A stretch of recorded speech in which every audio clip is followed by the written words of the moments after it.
which for us would normally run about $600 per month. But today, we're spending well over $1,000 a month in just fuel cost. And I don't drive a diesel. I drive a mom van. And so that is an expenditure that has just really hit us very, very hard. When you combine that with the cost of groceries, utilities, insurance, the list goes on and on of everything that has doubled and tripled in cost with Bidenomics. You see why families like mine that have a median income and that work from paycheck to paycheck simply cannot make ends meet. What the Biden administration has done is created a beautiful cocktail for people like us to go broke. And many of us are facing that very reality today. During the COVID debacle, the company that I worked for was struggling to stay afloat, and so they had to cancel our health care insurance. Well, to put me on my husband's insurance was going to cost an additional $800 per month for just me. We're already paying an extra $1,500 to $2,000 per month just because of the cost of inflation that we didn't have to pay before, and that was an expenditure that we simply could not afford. I have psoriatic arthritis, and so I have to see a specialist for that, and every time I go without insurance, my copay is $200 a pop. It's things like that that are causing families like mine to suffer needlessly the consequences of Bidenomics. We must have leadership in Washington that knows the vital importance of the oil and gas industry. We must have leadership in Washington that will reverse this curse, that will turn this tide, that will open up the oil and gas industry and not shut us down. There is no reason why we should not be the world's leading oil producers. There's many things I outlined here today that my family struggle with that could be easily remedied if we became completely independent, energy independent as a nation again. You know, oil and gas is also a vital negotiation tool in the beginnings and the endings of global war. Not only families here, domestically, but abroad, like in Ukraine. Those families could end their suffering if only we were energy independent once again. Governor DeSantis, sir, I would like to honor you for the good work you've done and for the fight that you're fighting. And I want to thank you for coming here to the heart of the oil and gas industry right here in the Permian Basin, for coming to listen, to learn, and to hear the pleas of help for families like mine. Thank you for your time. Yeah, thanks so much. Great job. Thank you. Unfortunately, Biden and his administration and the politicians that support his policies wage war on our American energy production. And it's great that Governor DeSantis has come to visit the tall city to actually visit with the people that work inside this industry. Maybe if more politicians took the time to do that, they would understand what we're doing and what we're trying to accomplish better. And we could get Americans out of this predicament. It's my hope that continuing to educate the leaders, we can turn this industry around and get America back on the path to energy independence. So with that being said, I want to introduce you to Florida Governor Ron DeSantis. Thank you. Thank you. Well, thank you. Thank you all for coming out today. It's great to be back in West Texas. For those of you who are watching from home, yeah, this is Friday Night Lights territory. So I know we've got football season going on now, so it's always great to be back here. I'm running for president because our nation is in decline. I don't think that this decline is inevitable. I think it's a choice that we as Americans get to make about the right way forward. We have it in our power to reverse the country's decline and engineer an incredible comeback for the American people. And one of the ways we need to do that is by achieving American energy dominance. We know that Joe Biden has waged war on domestic energy production. He's made it a central goal of his administration to restrict investment, production, and transportation of reliable energy sources. Those policies have exacerbated the inflation that so many families have been laboring under for these last few years. The average American, since Biden took office, has lost over $2,200 in income through increased energy costs. And the average family has lost $7,400 in annual spending power due to the inflation since Joe Biden took office. Just by canceling the Keystone XL pipeline alone, Biden destroyed almost $10 billion in economic benefits and as many as 59,000 construction jobs. Raising the price of American energy makes every single thing we buy more expensive. That hurts American families. It also makes American industry less competitive, benefiting countries like China. Energy security, energy independence, and energy dominance is a key part of our nation's national security.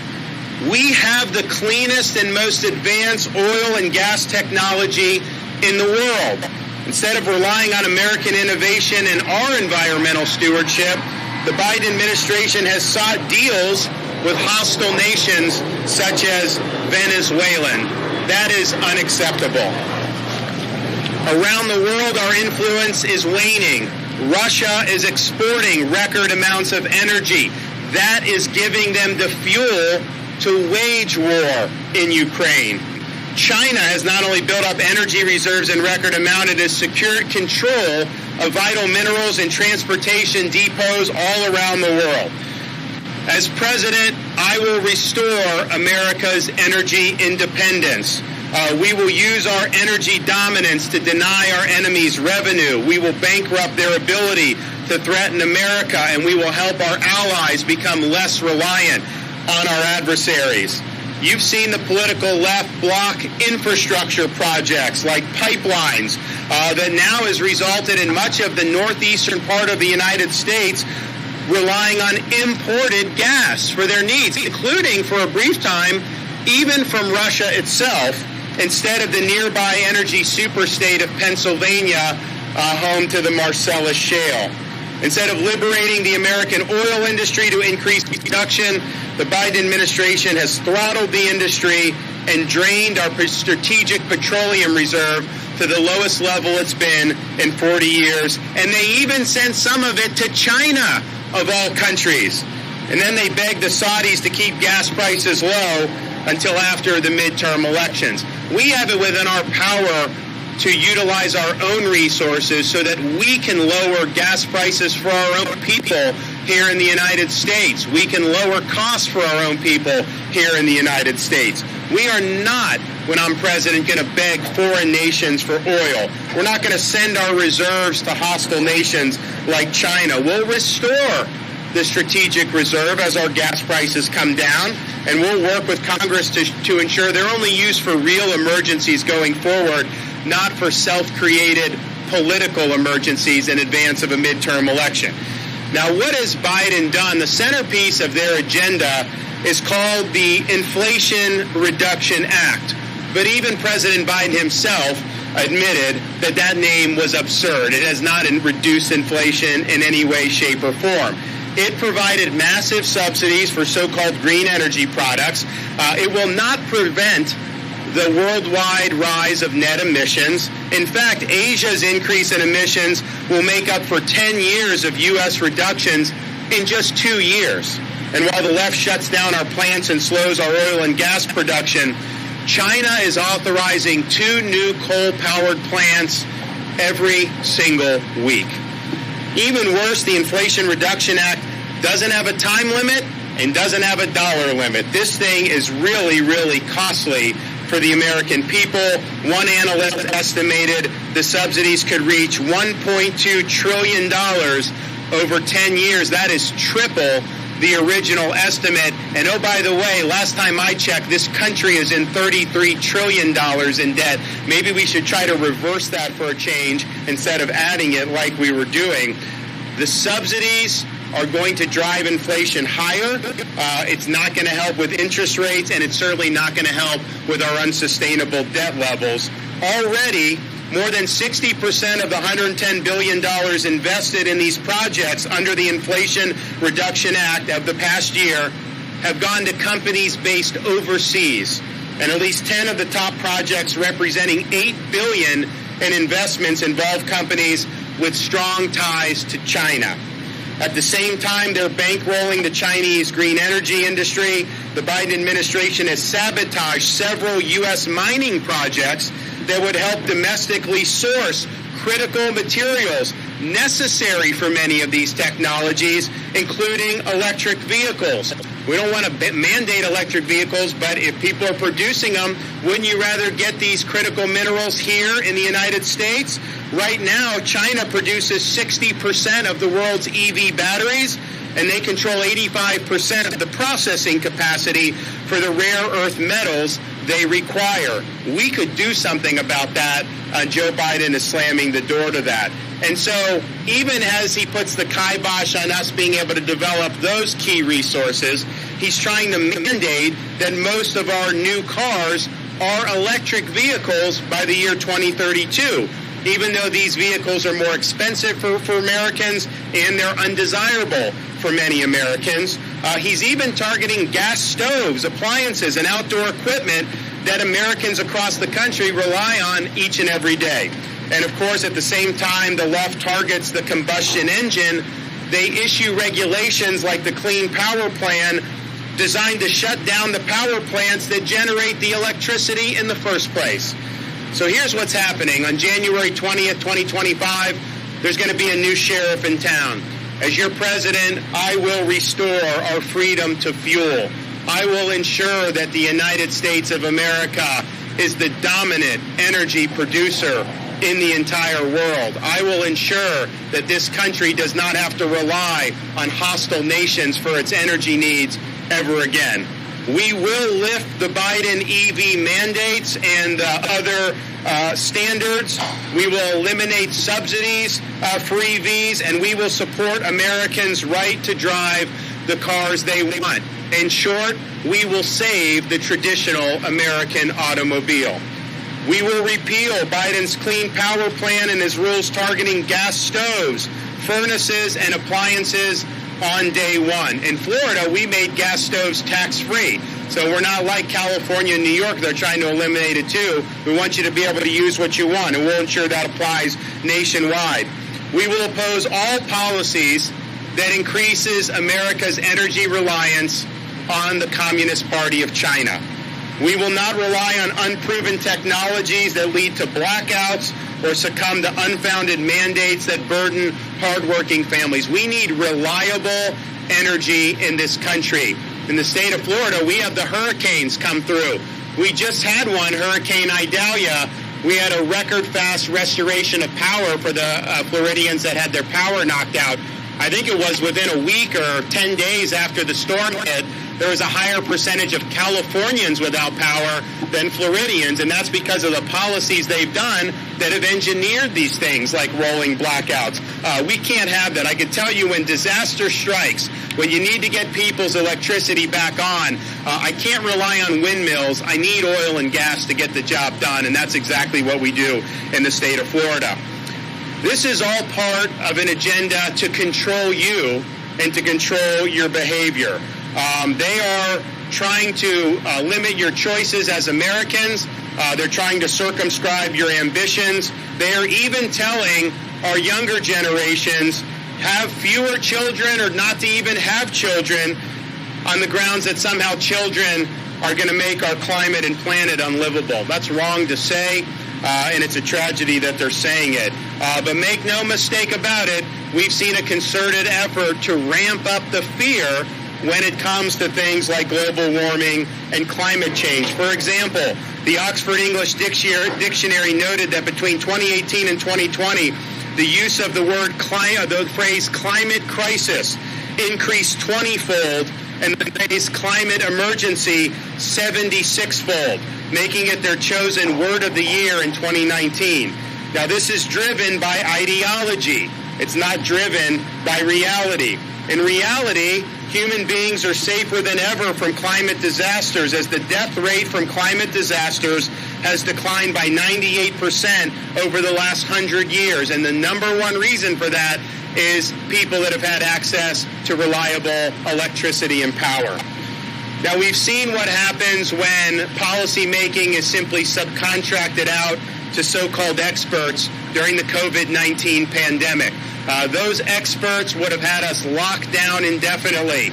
They were happy to see kids locked out of school for a year. They didn't care about you keeping your job or you being able to live a productive life. They wanted you to do as you're told, and they wanted to control your behavior. That was wrong. I think many people are taking the same approach when it comes to issues like global warming. They don't want to hear concerns about our economic well-being. They don't want to hear concerns about America's standard of living. They don't want to hear about the need to have grid reliability, U.S. competitiveness, and food security. All of those are very, very important for our country to prosper and to thrive and for Americans to have opportunities. We will make sure that all of those things are considered in our policy making. But using fear tactics to try to say that the world's going to end unless we submit to total control to their ideological agenda, that isn't going to fly with me. That is not happening. And we have heard time and time again people try to use fear to stoke changes in policy. Back in 2016, Al Gore said that humanity only had 10 years left before the world would reach a point of no return. Well, we're still here. In 1982, UN official Mustafa Tolba, executive director of the UN Environmental Program, warned, quote, "By the turn of the century, an environmental catastrophe will witness devastation as complete, as irreversible as any nuclear holocaust," end quote. In 1989, the Associated Press relayed a warning from a UN official who said, quote, "Entire nations could be wiped off the face of the earth by rising sea levels if the global warming trend is not reversed by the year of 2000. He also said, quote, "Shifting climate patterns would bring back 1930s Dust Bowl conditions to Canadian and U.S. wheatlands," end quote. Instead, what happened? U.S. and global farm production rose, and more than 1 billion people worldwide came out of extreme poverty due to economic growth. So we cannot allow this to overtake sound policy making. We cannot allow this to become a religion that trumps critical thinking. I believe that nature and civilization can and must coexist, and in practice, that one does not thrive without the other. Historically, the wealthier a society becomes, the more it elevates high environmental standards and the preservation of natural beauty. This is reflected in America's own environmental performance. As our economy has grown, we found cost-effective ways to reduce pollution. Over the past 30 years, the U.S. has reduced the concentration of air pollutants by over 77%, while increasing energy production by 44% and economic growth by 350%.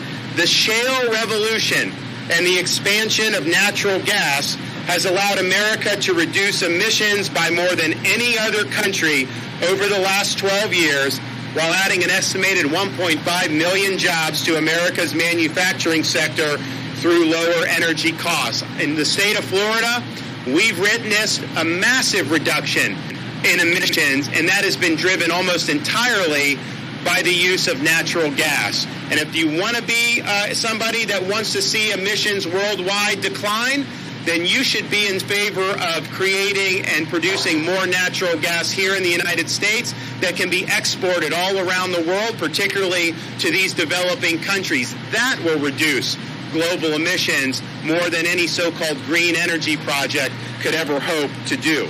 So as president, we will put evidence over ideology.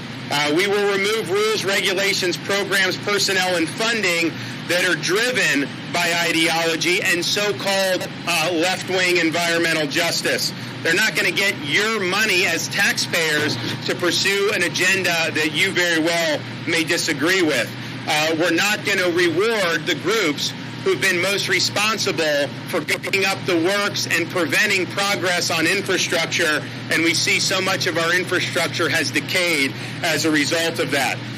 We are not going to enforce net zero commitments or things like the Paris Climate Accord. We reduced emissions under the Trump administration more than what was called for in that accord, but that accord gives China the ability to continue to ratchet up their emissions, which they are doing, and they have way more emissions now than the United States does, and it's not even close.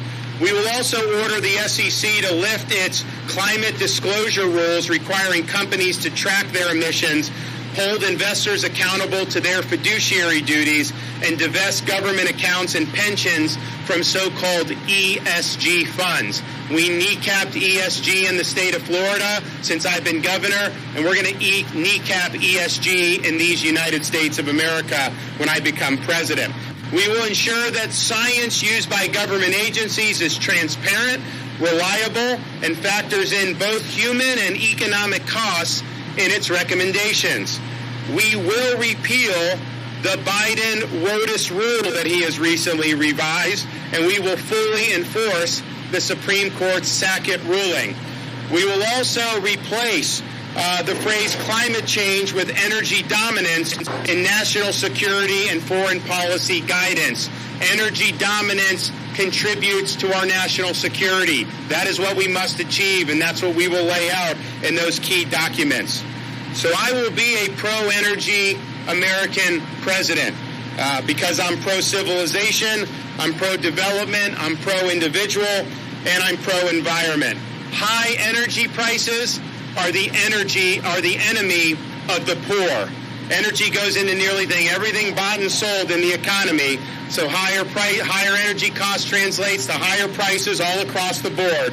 Energy poverty shortens life expectancy of billions worldwide, including the 3 billion people on this planet who use less electricity than a typical American refrigerator, and the billions who use wood and animal dung for their heating and cooking.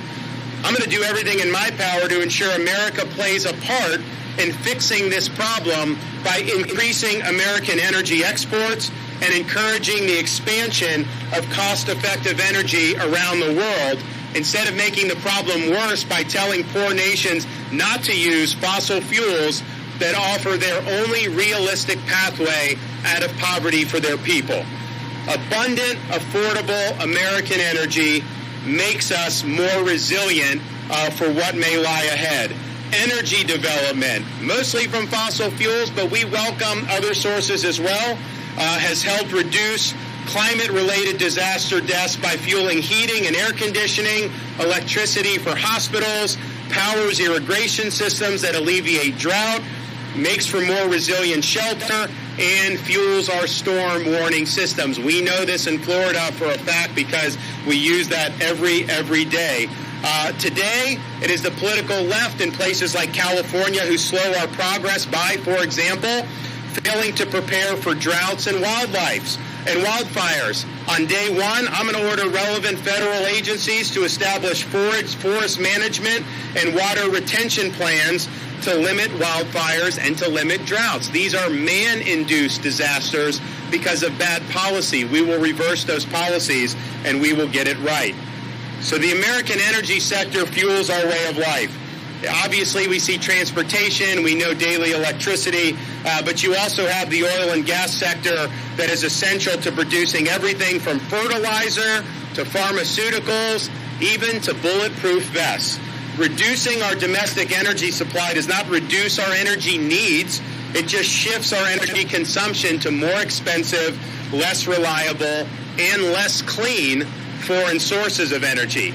We're going to unleash our energy sector. We're going to use our full federal and executive authority as president to simplify, expedite, and expand permitting for energy development, refining, pipelines, infrastructure, and exports. We will greenlight oil and gas drilling, extraction, and transportation. Green in our administration is going to mean go. I will demand faster approvals than any president in history. If bureaucrats are slowing down projects, then those bureaucrats are going to lose their job. It's about time we had some accountability.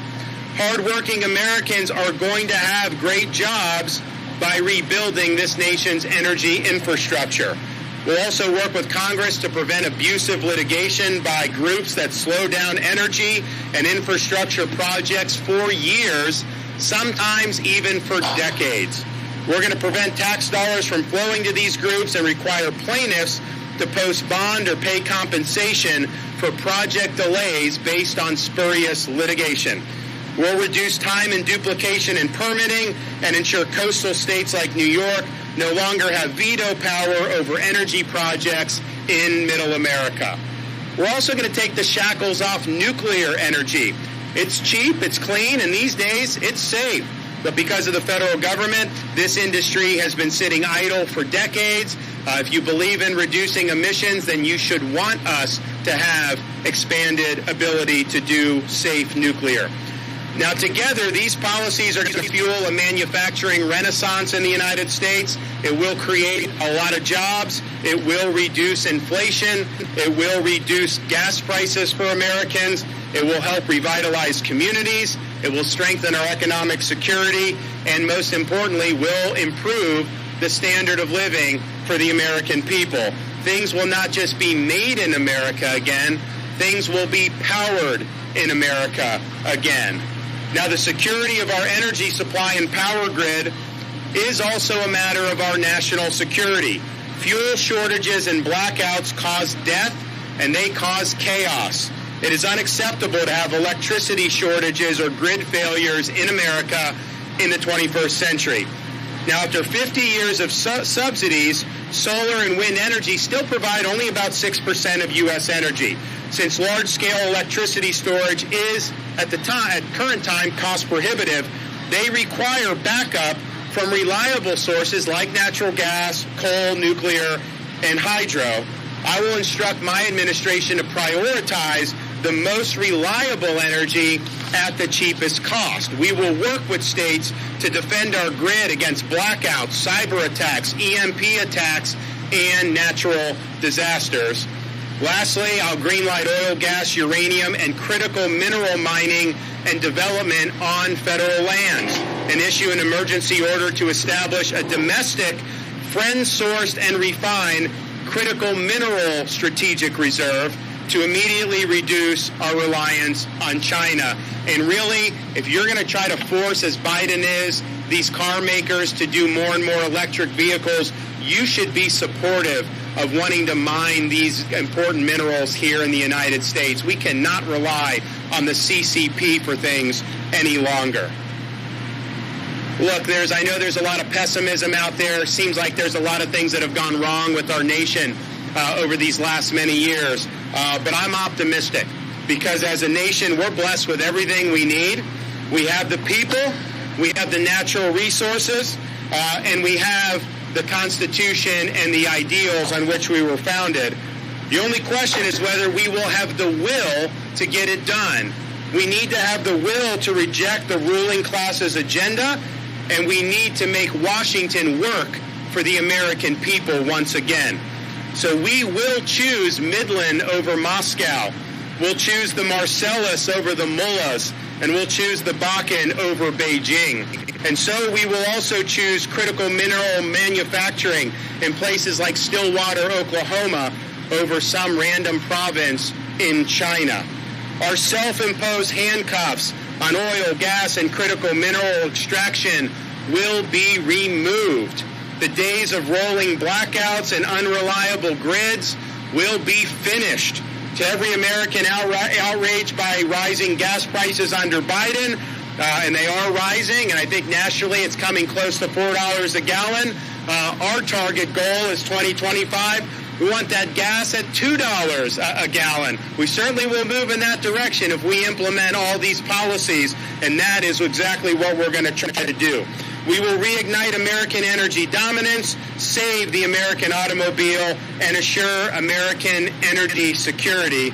I'm going to fight for the people of this country. I'm going to fight for your family, for your future, and for our collective way of life as Americans. And I'm never going to back down from the fight. We will take back control of our destiny. We'll ensure that our future is as proud, independent, and as free as the past. We have it within our power to give America a new birth of freedom, a new birth of opportunity, and a new era of prosperity. Our energy dominance is one of the keys to unlocking that future for the American people. As president, you have my word. We will get the job done, and I will not let you down. Thank you all, and God bless you for being here. All right.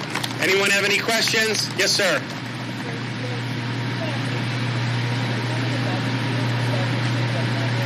So the issue of that is the climate clearly has changed. You can judge that, I think, objectively. I think the question is what policy posture are we going to take from that? And I think the policy posture that I've outlined here is best for our economy, it's best for our national security, it's best for the pocketbooks of the American people, but it also is the most practical way to reduce global emissions. If we just have natural gas exported to these developing countries, they are going to burn less fossil fuels or have less emissions as a result of that.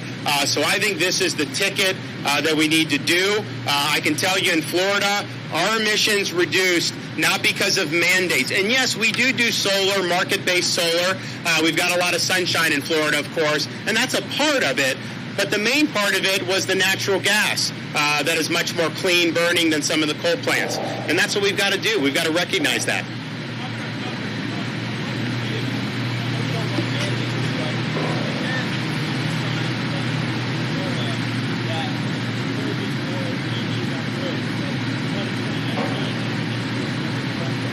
Yeah, but that was, understand what that was, though.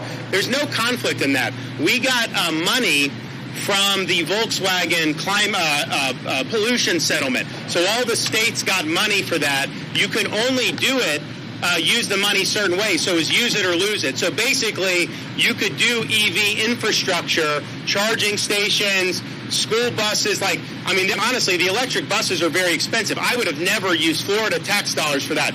But it was either use it or lose it. So you had ways under that settlement that you could apportion it. So that's why we did it for that. But there's also no conflict into saying that if people want to buy those vehicles, by all means, they can buy the vehicles, and they now have more infrastructure in Florida to do it. But mandating it and shoehorning everybody in there, that's not everything I've ever supported.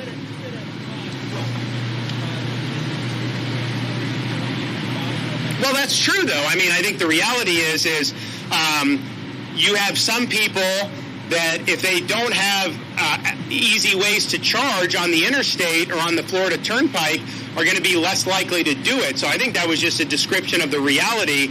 It was going to encourage more people to do it because they would have a pathway to do it. But it wasn't us subsidizing that. We got that money from the Volkswagen settlement. We applied it on the infrastructure. I think it was the right thing to do because if we didn't do that, we would have lost it. So it's good. I would also say this, though.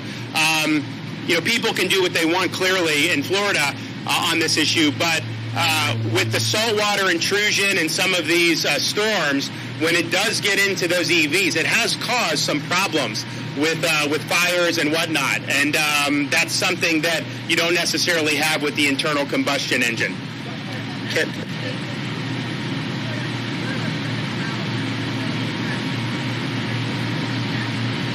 Because our state, so the question is about offshore. Florida has a constitutional amendment to not have oil and gas exploration offshore. Part of it was in response to the Deepwater Horizon oil spill. Part of it is just a recognition that we're such a tourism-based coastline, even though the risk is small, the people didn't want to do. So that's in the state constitution. And I think the view in Florida is definitely more mixed on that than it would be in like Louisiana or Texas. But that doesn't mean that other states, shouldn't do it. It's really up to them what they want to do. Yes, sir.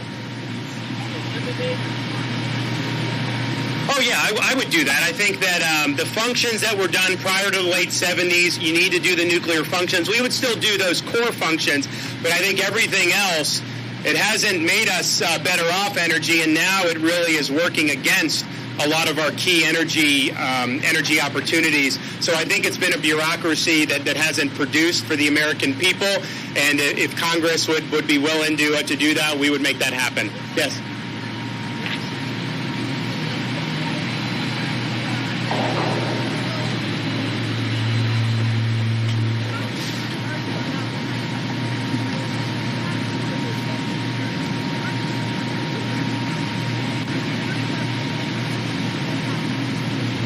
In a major instance like that, I mean, obviously those are things we have to deal with, and those are problematic. I mean, we deal with hurricanes in Florida, we deal with fires too in Florida. But what I would say is, when Joe Biden says that he's more worried, like in 10 years, with the climate than a nuclear war, I mean, I'm sorry, that's just not true.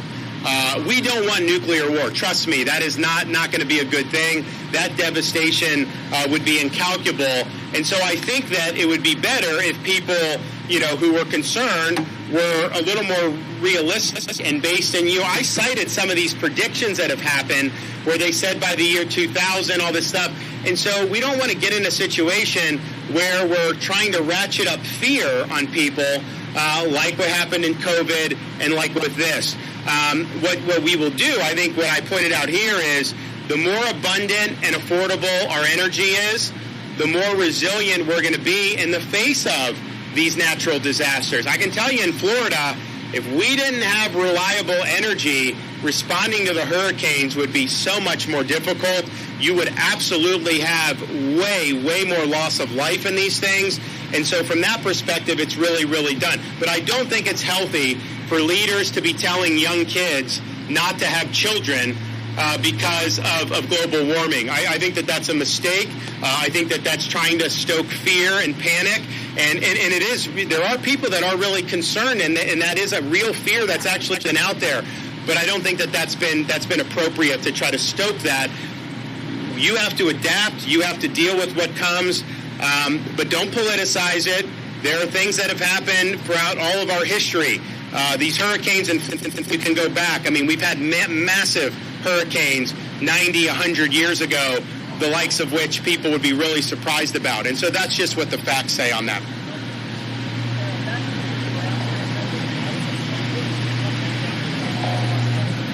Well, look, I've gotten to know a lot more about the industry, and I've gotten to know a lot of the folks, and I'm really impressed that this is one of the industrial jewels of America.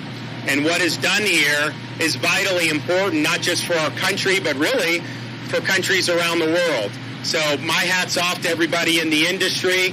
I know that we need to make sure that we get going on a better footing, but this industry is going to thrive. I mean, we're going to have folks that are going to have good jobs for many years, many decades as a result of what's going on here. And look, not just here, you've got the Marcellus. The amount of gas that they can get from the Marcellus, the U.S., we would never have to worry about energy really ever again. If you look at what they've been able to identify, they could export all around the world. We could really choke Russia. We could choke these other countries, and we could be not only energy dominant, but increase our national security vis-a-vis some of the hostile nations out there. That's within our power. Yes, sir.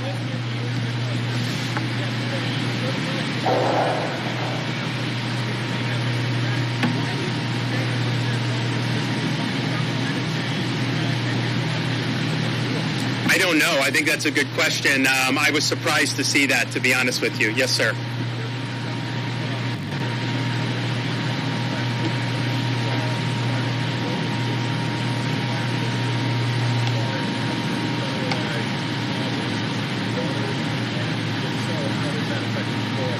Oh, so yeah, I mean, the Biden administration, what they've tried to do with WOTUS, I mean, before Sackett, they're basically saying if there's a puddle on your property, that's ripe for federal jurisdiction. I mean, give me a break. That is totally unacceptable. That's way outside what the statute actually says. It's certainly outside the intent of the statute, and it's outside the constitutional authority of the federal government to be doing that. They're going to try to do more and try to comply with the envelope. We're pushing it back for sure. And yeah, I mean, it affects, I think, Florida like anyone. Like, it affects our farmers who, when they have a puddle, then all of a sudden you could have someone from the EPA show up to their farm. The people that own the land, they're the ones that are the best conservationists. It's their land. They want the land to do well. They don't want the land to be bad. Yes, sir.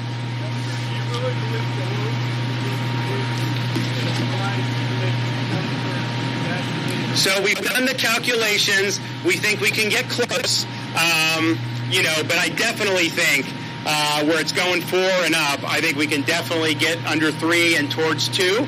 And the reality is we're going to have a very favorable environment for this, and I think it's going to benefit consumers in a big way. But what we're doing today, announcing, one of the main reasons we're doing it is because the American people need relief at the pump. These guys could deliver that if they had the framework in place to deliver that relief. So there is help on the way, not just at the pump, but how energy affects all the things that we buy and affects inflation more broadly. And, you know, oil's over $90 a barrel, as was mentioned. There's a lot of people now saying maybe it'll end up being $100, $110 by the end of the year. I mean, gas prices, that's going to cause gas prices to go up. There's no question about that. We're going to go in a different direction here, and it's going to make a difference for people, and that's what we want. We want families to be able to succeed in this country again. It used to be rare when you'd find somebody that would come up to you who was gainfully employed, working hard, raising a family, and they were saying something about not affording groceries. Now that's a common thing that you hear, that families are having to make choices between gas, groceries. They can't afford a new home. They can't afford a new car, even though they're working hard and doing everything right. If we can't succeed as a country for those families, then we're just not going to be worth very much going forward. So that's going to be my focus. We want relief for families, and we're going to do everything we can to deliver it. Thanks, everybody. God bless. All right.